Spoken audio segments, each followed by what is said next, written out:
Hi friends, welcome back to my YouTube channel. ಎಲ್ಲರೂ ಹೇಗಿದ್ದೀರಾ friends? ಇವತ್ತು ನಾನು ಹೆಸರು ಕಾಳಿನ ದೋಸೆ ಮಾಡ್ತಾ ಇದ್ದೀನಿ. ನೋಡಿ, ಹೆಸರು ಕಾಳು ಒಂದು 5 ಅವರ್ಸ್ ಮೊದಲು ಹೆಸರು ಕಾಳು ನೆನೆಸಿ ಇಟ್ಕೊಂಡಿದ್ದೆ. ಈ ಲೋಟದಲ್ಲಿ ನಾನು 1.5 ಲೋಟದಷ್ಟು ಹೆಸರು ಕಾಳು ತೊಗೊಂಡಿದ್ದೇನೆ. ನೋಡಿ, ಇದು ಹೆಸರು ಕಾಳು, ಹಸಿ ಇದು ಹೆಸರು ಕಾಳು. ಇದನ್ನು ನಾನು ಒಂದು 5 ಅವರ್ ಮೊದಲು ನೆನೆಸಿ ಇಟ್ಕೊಂಡಿದ್ದೆ. ಇದರಲ್ಲಿ 1.5 ಲೋಟ ನೆನೆಸಿದ್ದೇನೆ. ಅದರ ಜೊತೆಯಲ್ಲಿ ಅಕ್ಕಿ ಕೂಡ ನೆನೆಸಿದ್ದೇನೆ. 1 ಲೋಟದಷ್ಟು ಅಕ್ಕಿ ಹಾಕಿದ್ದೇನೆ. ಇದೇ ಲೋಟದಲ್ಲಿ 1 ಲೋಟ ಅಕ್ಕಿ ಹಾಕಿದ್ದೇನೆ. 1.5 ಲೋಟದಷ್ಟು ನಾನು ಹೆಸರು ಕಾಳು ಹಾಕಿದ್ದೇನೆ. ಇವತ್ತದು ದೋಸೆ ಮಾಡೋಣ ಅಂತ. ನಾರ್ಮಲಿ ನಾನು ದೋಸೆ ಮಾಡಿದ್ದೇನೆ, ಇದ್ರದ್ದು ನನ್ನ ಚಾನಲಲ್ಲಿ ಇದೆ, ಪೆಸರೊಟ್ಟು ಅಂತ ಮಾಡಿದ್ದೇನೆ. ಆದರೆ ಇವತ್ತು ನಾನು ಸ್ವಲ್ಪ ಡಿಫ್ರೆಂಟ್ ಆಗಿದ್ದು ದೋಸೆ ಮಾಡ್ತಾ ಇದ್ದೀನಿ. ಸ್ಟಫಿಂಗ್ ದೋಸೆ ಮಾಡ್ತಾ ಇದ್ದೀನಿ ಹೆಸರು ಕಾಳಿದ್ದು. ಇವಾಗ ಇದನ್ನು ಮಿಕ್ಸಿಯಲ್ಲಿ ಹಾಕಿ ರುಬ್ಕೊಳ್ಬೇಕು. ಬನ್ನಿ ನಿಮ್ಗೆ ರುಬ್ಕೊಳ್ಳುವಾಗ ತೋರಿಸ್ತೇನೆ. ಇವಾಗ ನೋಡಿ, ಒಂದು ಮಿಕ್ಸಿ ಜಾರ್ ತೊಗೊಂಡು ನಾನು ರುಬ್ಕೊಳ್ತಾ ಇದ್ದೇನೆ.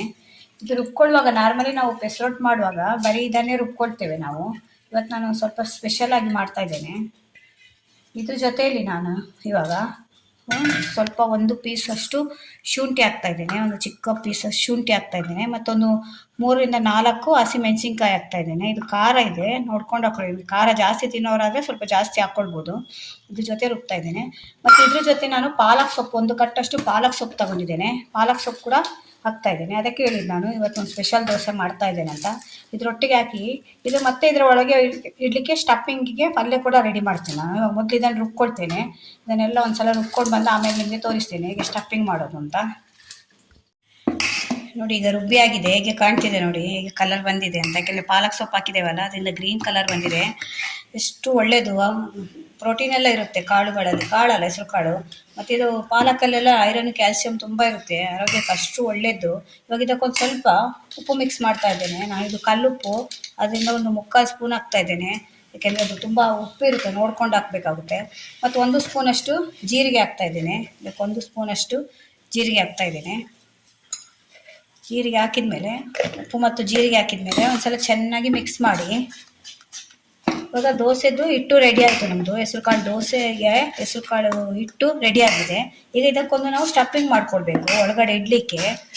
ತುಂಬ ಚೆನ್ನಾಗಿರುತ್ತೆ ಈ ದೋಸೆ, ಹೆಲ್ದಿ ಕೂಡ ಮತ್ತು ಪ್ರೋಟೀನಿಂದ ಕೂಡಿರುತ್ತೆ. ಮಕ್ಕಳಿಗೆ, ದೊಡ್ಡವರಿಗೆ, ಎಲ್ರಿಗೂ ತುಂಬ ಒಳ್ಳೆಯದು. ದಿವಸ ಬ್ರೇಕ್ಫಾಸ್ಟ್ ಏನು ಮಾಡೋದು, ತಿಂಡಿ ಏನು ಮಾಡೋದು, ಬೆಳಗ್ಗೆ ಎದ್ದು ಅಂತ ಆಲೋಚನೆ ಮಾಡೋರಿಗೆ ಇದು ಸೂಪರ್ ಆಗಿರುತ್ತೆ. ಒಂದ್ಸಲ ಟ್ರೈ ಮಾಡಿ. ಇವಾಗ ಅದು ಒಳಗಡೆ ಸ್ಟಫಿಂಗ್ ಮಾಡಲಿಕ್ಕೆ ಪಲ್ಯಕ್ಕೆ ರೆಡಿ ಮಾಡ್ಕೊಳ್ತಾ ಇದ್ದೇನೆ. ಅದಕ್ಕೊಂದು 2 ಸ್ಪೂನಷ್ಟು ಎಣ್ಣೆ ಹಾಕ್ತಾ ಇದ್ದೇನೆ. ಅದಕ್ಕೊಂದು ಸ್ವಲ್ಪ ಇವಾಗ 1 ಸ್ಪೂನು ಜೀರಿಗೆ ಹಾಕ್ತೇನೆ. ಜೀರಿಗೆ ಈಗ ಬಿಸಿ ಆದಮೇಲೆ ಒಂದು ಚಿಕ್ಕ ಸೈಜದ್ದು 2 ಈರುಳ್ಳಿ ಇದು ಕಟ್ ಮಾಡಿ ಇಟ್ಕೊಂಡಿದ್ದೆ, ಅದನ್ನು ಹಾಕ್ತಾ ಇದ್ದೇನೆ. ದೊಡ್ಡ ಸೈಜ್ ಆದರೆ ನೀವು 1 ತಗೊಳ್ಳಿ. ಇದು ನೀವು ಎಷ್ಟು ಜನಕ್ಕೆ ಮಾಡ್ತೀರಿ ನೋಡಿ, ಅದ್ರ ಮೇಲೆ ಡಿಪೆಂಡ್ ಆಗಿರುತ್ತೆ. ನಮ್ಮನೆಯಲ್ಲಿ 4 ಜನ ಇದ್ದಾರೆ, ಅದರಿಂದ ಅಷ್ಟು ಮಾಡ್ತೇನೆ. 4 ಜನಕ್ಕೆ ಆಗೋಷ್ಟು ಮಾಡ್ತಾ ಇದ್ದೇನೆ. ನಿಮ್ಮ ಮನೆಯಲ್ಲಿ ಎಷ್ಟು ಜನ, ನೀವು ಇಬ್ಬರೇ ಇದ್ದರೆ 1 ಈರುಳ್ಳಿ ಸಾಕಾಗುತ್ತೆ. ಇಲ್ಲ 4 ಜನ ಇದ್ದರೆ 2 ಈರುಳ್ಳಿ ಹಾಕ್ಕೊಳ್ಳಿ. ಇದೊಂದು ಸ್ವಲ್ಪ ಫ್ರೈ ಆಗಬೇಕು ಈರುಳ್ಳಿ. ಈರುಳ್ಳಿ ಸ್ವಲ್ಪ ಬಾಡಿದ ಮೇಲೆ ನಾನೊಂದು ಸ್ವಲ್ಪ ಕಾರ್ನ ಬೇಯಿಸಿ ಇಟ್ಕೊಂಡಿದ್ದೆ. ಇದು ಹಸಿ ಅಲ್ಲ, ಬೇಯಿಸಿದ್ದೇನೆ. ಕಾರ್ನ ಹಾಕ್ತಾ ಇದ್ದೇನೆ. ಕಾರ್ನ ಕೂಡ ಒಂದ್ಸಲ ಮಿಕ್ಸ್ ಮಾಡ್ಕೊಳ್ಳಿ. ಇದು ತುಂಬ ಚೆನ್ನಾಗಿರುತ್ತೆ ಆ ದೋಸೆ ಒಟ್ಟಿಗೆ. ತುಂಬ ಪ್ರೋಟೀನ್ ಇದೆ ಆ ದೋಸೆಯಲ್ಲೇ ನೋಡಿ. ಹೆಸರು ಕಾಳು ಮತ್ತು ಇದು ಹಾಕಿದ್ದೇನೆ, ಪಾಲಕ್ ಹಾಕಿದ್ದೇನೆ. ಅದರಲ್ಲೇ ಪ್ರೋಟೀನು, ಐರನ್, ಕ್ಯಾಲ್ಸಿಯಂ ಎಲ್ಲ ಇದೆ. ಮತ್ತು ಈಗ ಇಲ್ಲಿ ಕಾಳು, ಇದು ಜೋಳದ್ದು ಹಾಕಿದ್ದೇನೆ, ಜೋಳ ಹಾಕಿದ್ದೇನಲ್ಲ ಕಾರ್ನು, ಅದು ಕೂಡ ಒಳ್ಳೆಯದು. ಇದೆಲ್ಲ ಹಾಕಿಕೊಟ್ರೆ ಮಕ್ಕಳು ಇಷ್ಟಪಟ್ಟು ತಿಂತಾರೆ. ಒಂದು ಸ್ವಲ್ಪ ಇದಾದಮೇಲೆ ಒಂದು ಕ್ಯಾರೆಟ್ ತುರಿದು ಇಟ್ಕೊಂಡಿದ್ದೆ, ದೊಡ್ಡ ಸೈಜು, ಅದನ್ನು ಹಾಕ್ತಾ ಇದ್ದೇನೆ. ನಿಮಗೆ ಕ್ಯಾರೆಟ್ ಬೇಡ ಅಂದರೆ ಕ್ಯಾಪ್ಸಿಕಮ್ ಬರುತ್ತೆ, ಅದನ್ನು ಕೂಡ ಹಾಕ್ಕೊಳ್ಬೋದು, ಅದು ಕೂಡ ಚೆನ್ನಾಗಿರುತ್ತೆ ಕ್ಯಾಪ್ಸಿಕಮ್ ಹಾಕಿದೆ. ಒಂದ್ಸಲ ಚೆನ್ನಾಗಿ ಮಿಕ್ಸ್ ಮಾಡ್ಕೊಳ್ಳಿ ಎಲ್ಲ. ಇವಾಗ ಇದಕ್ಕೊಂದು 1/2ರಿಂದ 3/4 ಸ್ಪೂನ್ ಉಪ್ಪು ಹಾಕ್ತಾ ಇದ್ದೇನೆ. ಯಾಕೆ ದೋಸೆಯಲ್ಲಿ ಕೂಡ ಉಪ್ಪಿದೆ ಅಲ್ಲ, ಅದರಿಂದ. ಮತ್ತೊಂದು ಸ್ವಲ್ಪ ಅರಿಶಿಣದ ಪೌಡ್ರ್ ಹಾಕ್ತಾ ಇದ್ದೇನೆ, ಒಂದು 1/2 ಸ್ಪೂನಷ್ಟು.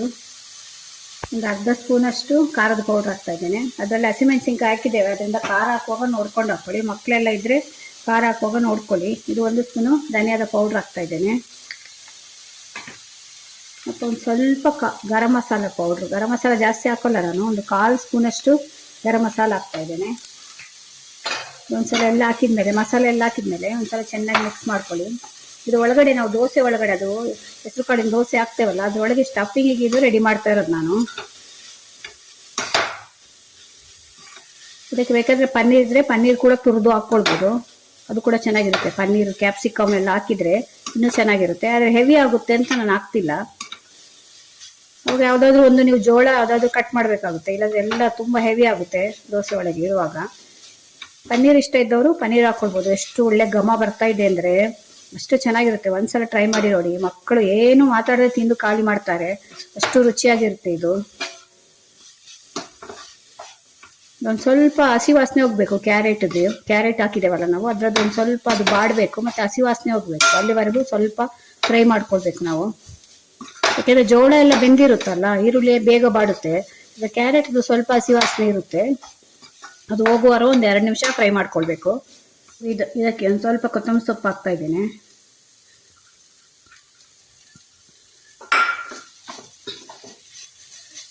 ಕೊತ್ತಂಬರಿ ಸೊಪ್ಪು ಹಾಕಿದ್ಮೇಲೆ ಒಂದ್ಸಲ ಚೆನ್ನಾಗಿ ಮಿಕ್ಸ್ ಮಾಡಿ. ಯಾಕಂದರೆ ಕೊತ್ತಂಬರಿ ಸೊಪ್ಪು ಸಣ್ಣ ಕಟ್ ಮಾಡ್ಕೊಳ್ಬೋದು, ನಾನು ತುಂಬ ಸಣ್ಣ ಕಟ್ ಮಾಡಲಿಲ್ಲ.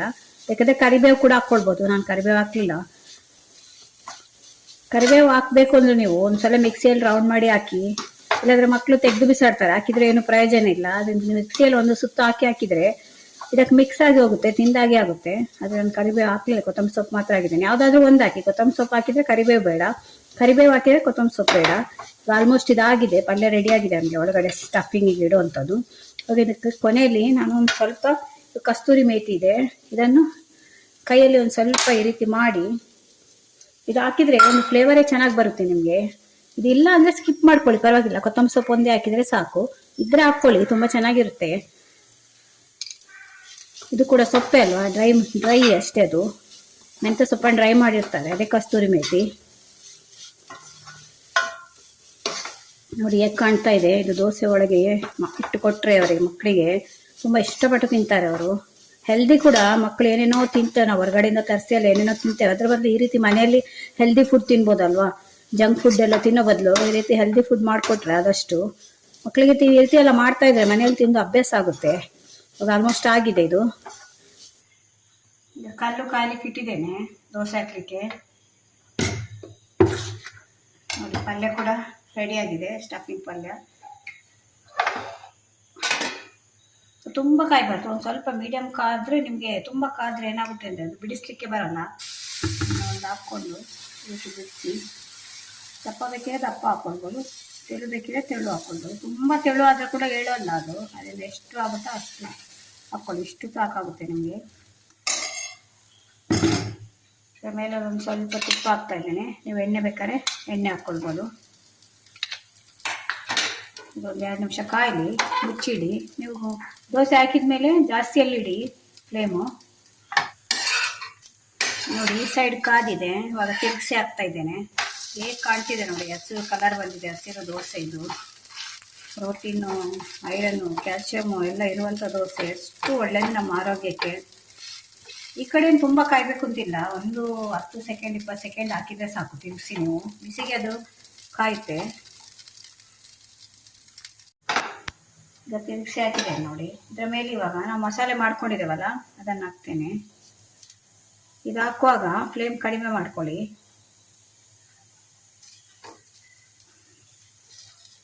ಈಗ ಎಲ್ಲ ಕಡೆ ಸ್ಪ್ರೆಡ್ ಮಾಡಿ.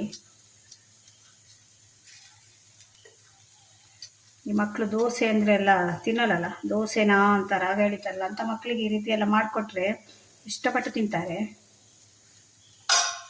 ಇದು ಹಾಕಿದ್ಮೇಲೆ ಈ ರೀತಿ ಫೋಲ್ಡ್ ಮಾಡ್ಕೊಂಡು ಬನ್ನಿ. ನೋಡಿ ಕಲ್ಲು ಬಿಸಿ ಇರುತ್ತೆ, ಜಾಗ್ರತೆ ಆಯಿತಾ. ನೋಡಿ ನಮ್ಮ ಸ್ಟಫಿಂಗ್ ದೋಸೆ ರೆಡಿಯಾಗಿದೆ.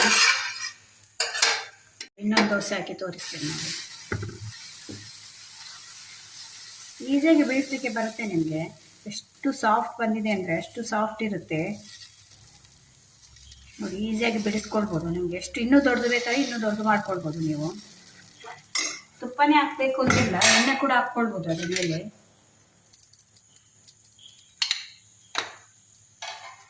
ಮುಚ್ಚಿಟ್ರೆ ಆಯಿತು. ಇವಾಗ ಇದು ಇನ್ನೊಂದು ದೋಸೆ ಕೂಡ ಕಾದಿದೆ, ಅದರ ಮೇಲೆ ಕೂಡ ಹಾಕ್ತಾ ಇದ್ದೇನೆ. ತುಂಬ ಚೆನ್ನಾಗಿರುತ್ತೆ ಇದು, ಒಂದ್ಸಲ ಟ್ರೈ ಮಾಡಿ ನೋಡಿ. ಬೆಳಗಿನ ಟಿಫನ್ಗೆ ಬಾಕ್ಸಿಗೆ ಕೂಡ ಕೊಡ್ಬೋದು ನಿಮಗೆ. ಈ ರೀತಿ ಫೋಲ್ಡ್ ಮಾಡಿ ಕಟ್ ಮಾಡಿ ಕೊಟ್ಟರೆ ಮಕ್ಕಳು ಇಷ್ಟಪಟ್ಟು ತಿಂತಾರೆ. ಈ ರೀತಿ ನೀವು ಫೋಲ್ಡ್ ಮಾಡುವಾಗ ಫ್ಲೇಮ್ ಕಮ್ಮಿ ಮಾಡ್ಕೊಳ್ಳಿ. ಈ ರೀತಿ ಫೋಲ್ಡ್ ಮಾಡ್ತಾ ಬರಬೇಕು.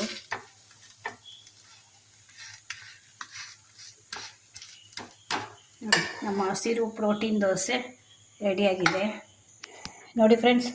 ಹೆಸರು ಕಾಳು ಪಾಲಕ್ಕು ಎಲ್ಲ ಹಾಕಿ ಮಾಡಿದಂಥ ದೋಸೆ ರೆಡಿಯಾಗಿದೆ. ಹೇಗಿದೆ ನೋಡಿ.